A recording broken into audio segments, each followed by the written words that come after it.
Hello friends, welcome back to RGM online classes. RGM preparation YouTube চ্যানেলে রোজ রাত 8টার special WBP সেশনে তোমাদের সকলকে জানাই স্বাগত। পুলিশ পরীক্ষার যে ক্লাস আমাদের কন্টিনিউ চলছে, যেখানে আমরা 2012 থেকে শুরু করে ওয়েস্ট বেঙ্গল পুলিশের যতগুলো পরীক্ষা হয়েছে সে প্রত্যেকটা পরীক্ষার প্রশ্নপত্র ডিসকাস করছি, যাতে করে তোমাদের একটা ধারণা পরিষ্কার হয়ে যায় যে কী ধরনের প্রশ্ন পরীক্ষাতে আসে। এবং ডাব্লিউবিপির একটা জিনিস খুব কমন ব্যাপার, সেটা হচ্ছে তারা প্রচুর কোয়েশ্চেন্স তারা রিপিট করে, এবং তোমরা যারা রেগুলার প্র্যাকটিস করছো তারা নিজেরাও দেখতে পাচ্ছ কত কোয়েশ্চেন কিন্তু বারংবার ঘুরে ঘুরে আসছে। ঠিক আছে, তো এই সেশনটা তোমরা অবশ্যই কমপ্লিট করবে। পরীক্ষা পর্যন্ত কন্টিনিউ আমাদের রাত্রি 8টা থেকে কিন্তু চলবে। তো যারা একেবারে নতুন রয়েছে তারা অবশ্যই চ্যানেলটা সাবস্ক্রাইব করে রাখবে, তাহলে টাইম টু টাইম ক্লাসের নোটিফিকেশান পেয়ে যাবে। তো আজকে আমরা যেটা আলোচনা করবো সেটা হচ্ছে ডাব্লিউপি কনস্টেবল পরীক্ষা 2019-এর প্রশ্ন।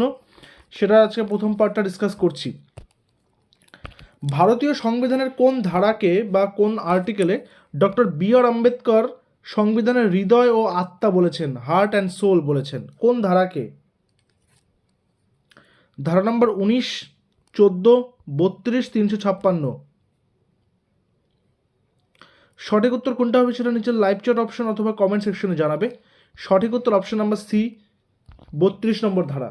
দেখো, মৌলিক অধিকারগুলি রক্ষা করার জন্য যেটা ফান্ডামেন্টাল রাইটস রয়েছে, সেই ফান্ডামেন্টাল রাইটসগুলোকে রক্ষা করার জন্য সংবিধান যে শাসনতান্ত্রিক প্রতিনিধিদের একটা তৈরি এই 32 নম্বর ধারা, যেখানে সেই সমস্ত ফান্ডামেন্টাল রাইটস সেগুলোকে কি প্রিজার্ভ করে, সেগুলোকে সংরক্ষণ দেয়।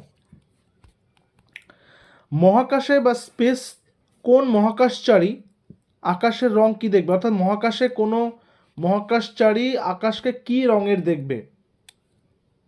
বেগুনি, কালো, নীল, লাল। সঠিক উত্তর হবে অপশন নাম্বার বি, কালো। কেন? কিন্তু আমরা তো কখনো কখনো সাদা, কখনো কখনো আকাশি, কখনো কখনো নীল এরকম দেখি। কেন?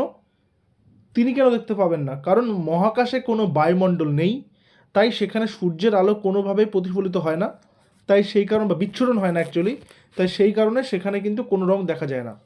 আচ্ছা, তোমাদের প্রত্যেকের জন্য জানিয়ে রেখে, আমাদের কিন্তু ডাব্লিউবিপির সমস্ত পিওয়াইকিউ 2012 থেকে শুরু করে 2024 পর্যন্ত সমস্ত previous years questions and answers QnA সমস্ত রেডি করা রয়েছে আমাদের পিডিএফের মাধ্যমে। তোমরা সেই পিডিএফটা নিতে পারো। তার সাথে তোমরা পাবে 2023 এবং 2024-এর সম্পূর্ণ কারেন্ট অ্যাফেয়ার্স। তো তার জন্য আমাদের অফিসিয়াল হোয়াটসঅ্যাপ নাম্বার 9564345236, এই নাম্বারে তোমরা হোয়াটসঅ্যাপ করবে ডাব্লিউবিপি পিডিএফ লিখে। তোমাদেরকে সেই পিডিএফটা সেখানে অ্যাভেলেবেল করে দেওয়া হবে। অনলি 99 পে করে তোমরা পিডিএফগুলো কিন্তু কালেক্ট করে নিতে পারো এবং বাড়িতে প্র্যাকটিস শুরু করে দিতে পারো। আচ্ছা, এখানে ম্যাচ করতে হবে অ্যাটম, মলিকিউল, তাহলে সেল কি হবে?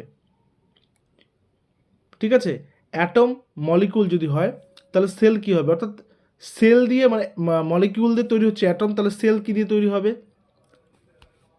সেল দিয়ে কি তৈরি হবে? সেল দিয়ে তৈরি হবে টিস্যু বা মাসেল টিস্যু হতে পারে, যে কোনো টিস্যু হতে পারে। ঠিক আছে, তো মানে কথাটা থেকে এরকম যে অ্যাটম বা পরমাণু হচ্ছে পদার্থের ক্ষুদ্রতম অঙ্গ, মলিকিউল বা অণু হচ্ছে তার চেয়ে বেশি, দুই বা তার বেশি অ্যাটম নিয়ে তৈরি হচ্ছে। ঠিক তেমনি সেল কি? সেল হচ্ছে কোষের ক্ষুদ্রতম অংশ, এবং সেগুলো নিয়ে কি তৈরি হচ্ছে? টিস্যু তৈরি হচ্ছে। মোবাইল ফোনে ব্যবহৃত প্রযুক্তি জিএসএম এর পুরো কথাটা কি? আমরা যেরকম জিপিএস পড়েছি, গ্লোবাল পজিশনিং সিস্টেম, তাই না? এইচটিটিপি, তারপর আমরা সিম কার্ড পড়েছি, তো সিমের পুরো নাম আমরা পড়েছি। তো ঠিক সেরকমই জিএসএম, এই জিএসএম এর পুরো কথাটা কি? Global system for mobile, global station for mobility, global system for mobility, Jio satellite for mobile. সঠিক উত্তর option number A, global system for mobile. Option number এ হচ্ছে এখানে কারেক্ট অ্যান্সার। নেক্সট, এশিয়ার বৃহত্তম নদী কোনটি? সিন্ধু, গঙ্গা, হোয়াংহো নাকি ইয়াংজে? এশিয়ার দীর্ঘতম নদী কোনটি বা বৃহত্তম নদী কোনটি? সঠিক উত্তর অপশন নাম্বার ডি, ইয়াংজে। দেখো কেমন করে ঘুরিয়ে দিয়েছে নামটা। ইয়াংজের অপর নাম বা আসল নাম বলতে পারো ইয়াংশিকিয়াং। ঠিক আছে, যার দৈর্ঘ্য 6380 কিলোমিটার, যা নীল নদের থেকে ছোট। ওকে, আর বিশ্বের বৃহত্তম নদী যেটা এই একই দেশের মধ্যে প্রবাহিত হচ্ছে, এটা কিন্তু বুঝতে হবে। নেক্সট কি বলেছে? নেক্সট বলেছে যে কোন মুঘল সম্রাট জিন্দা পীর নামে পরিচিত ছিলেন? জিন্দা পীর বলা হতো কাকে? আকবর, অরঙ্গজেব, জাহাঙ্গীর, শাহজাহাঁ। জিন্দা পীর কাকে বলা হতো? সঠিক উত্তর অরঙ্গজেব। তাকে জিন্দা পীরের পাশাপাশি দরবেশ নামেও আখ্যায়িত করা হয়, ঠিক আছে? কারণ তিনি খুবই সাধারণ জীবনযাপন করতেন এবং উচ্চমানের চিন্তাধারার অধিকারী ছিলেন, সেই কারণে তাকে জিন্দা পীর বলা হয়েছে। ইতিহাসে এইভাবেই বর্ণিত রয়েছে বিষয়টি।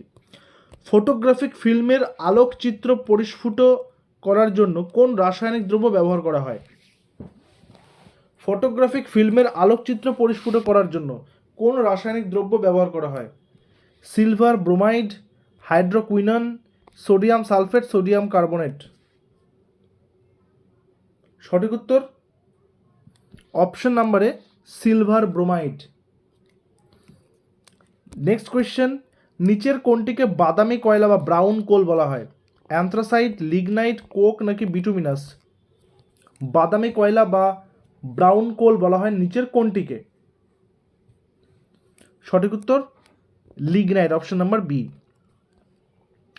রামধনু কেন হয়? রামধনু কেন হয়?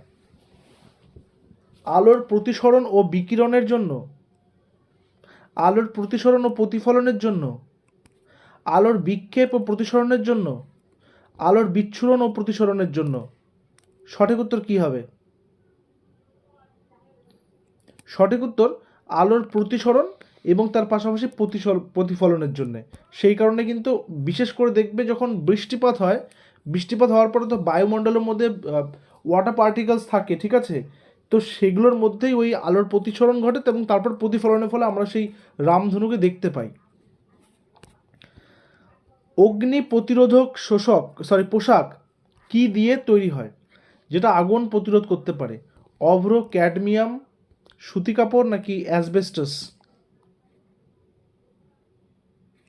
সঠিক উত্তর option number D, asbestos. Asbestos দিয়েই অগ্নি প্রতিরোধক পোশাক তৈরি হয়।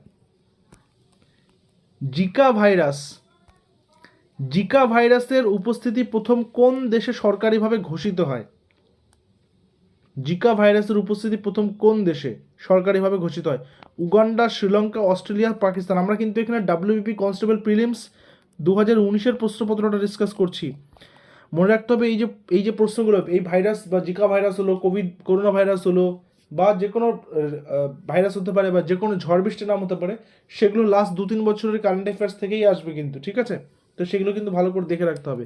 এই কোশ্চেন্সগুলো ডিসকাস করছি তাহলে কি তোমাদের যাতে আইডিয়াটা একদম পরিস্ফুট থাকে। তো এখানে সঠিক উত্তর option number A, Uganda. Next, Anila Devi ছদ্মনামে কে পরিচিত? শরৎচন্দ্র চট্টোপাধ্যায়, নারায়ণ দেবনাথ, গগনেন্দ্রনাথ ঠাকুর, আশাপূর্ণা দেবী।